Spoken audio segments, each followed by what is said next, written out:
would be reading Luke when they have gathered together in one another's house to share the Lord's Supper. And they would hear the story affirming their identity and experience of Jesus during a time, fresh in their minds, of Roman reoccupation of that area. Because here's something else. You know how Jesus says, the demons say, don't get rid of us, don't make us go back into the abyss. Can we go into those pigs over there? And he says, sure. And it goes in the pigs. And the name that is given by this demon or demons is legion. We know that a legion in the Roman military is about 6,000 soldiers. Here's something interesting. The legion, or legio, called Fretensis, the 10th legion, to be specific. Each legion, like a baseball team or football team, had its own logo and banners that they would then put on everything that represented them, including pottery and coins and banners. For the 10th Legion Fretensis, the logo is the pig. The 10th Legion Fretensis was instrumental in being deployed by the Roman general Vespasian to help in retaking Palestine after the Jewish revolt. They were the force that went in first and dramatically to take siege of the temple and burn it down. And afterward, they were the legion that occupied Jerusalem after the fall of the temple. They were also the legion that led the siege into the area of Jerusalem. They destroyed, we hear from Josephus, at least 1,000 Jewish soldiers, and then captured all their families and burned down the city of Jerusalem, and then pillaged the surrounding villages. It's like the Legion coming into Snohomish County, burning down Everett as its central town, and then going out and taking out Snohomish and everything around.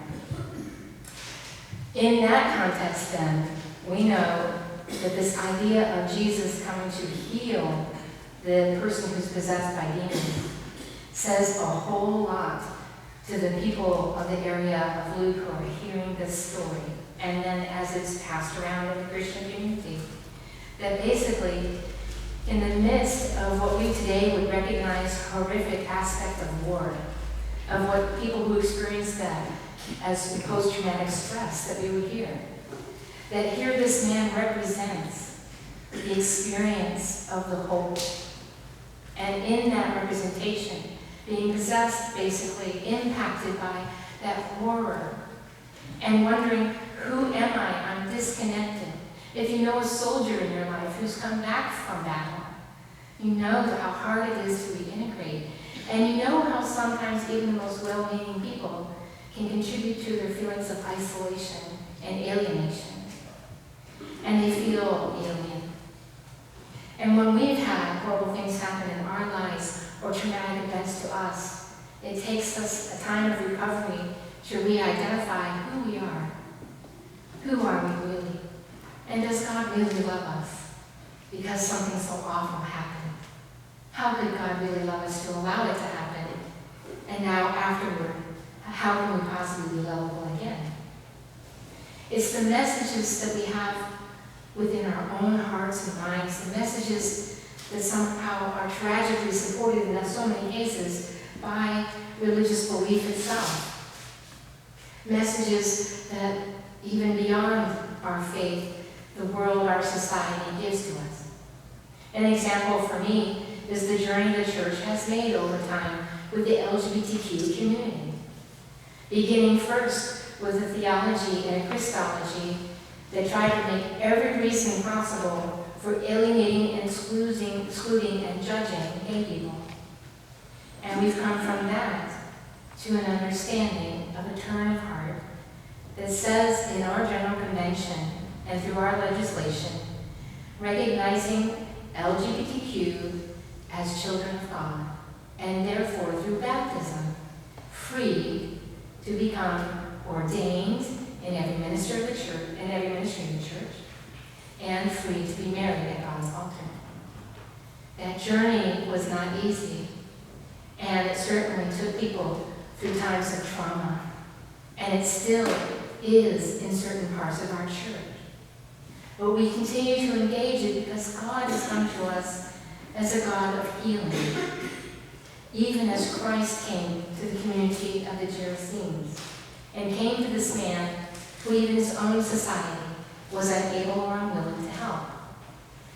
Because here's the most fascinating thing to me. At the end, when the man is freed from his demons, and he's well, and he's kneeling at the feet of Christ and wants to go with him, everyone else who comes to have seen this thing happen is afraid. They're afraid. What does it mean to change from living as people whose hearts are occupied by prejudice, whose hearts are occupied by a preoccupation with saying who's the best and who's the worst, whose hearts are occupied with the political reality around us that may barrage us on an everyday basis to feel despair and hopelessness and powerlessness. Then when Jesus says, you're even free from me, you're not bound to me, you don't have to follow me, you're not beholden or enslaved to me. The followers of Jesus, the disciples, were free to go out into the world or not. And if they did, they were to tell their story of all that God had done for them. Because the most amazing miracle is being free from what shackles us within. Being free. When even today in our country, in our politics, children who've come to our borders seeking a better life are being imprisoned and brutalized. How can we, as Christians, settle for that without making at least some effort, in even a small way, to respond to this teaching? That we, as disciples, are to be part of Christ's healing work, of helping people be free, if not always in body, then in heart and in mind. But sometimes we have the ability to help people be free from cages.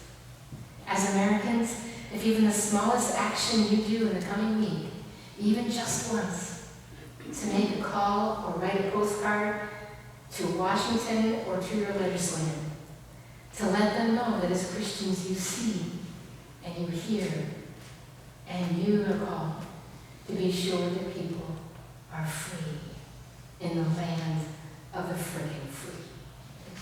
In Christ. Amen.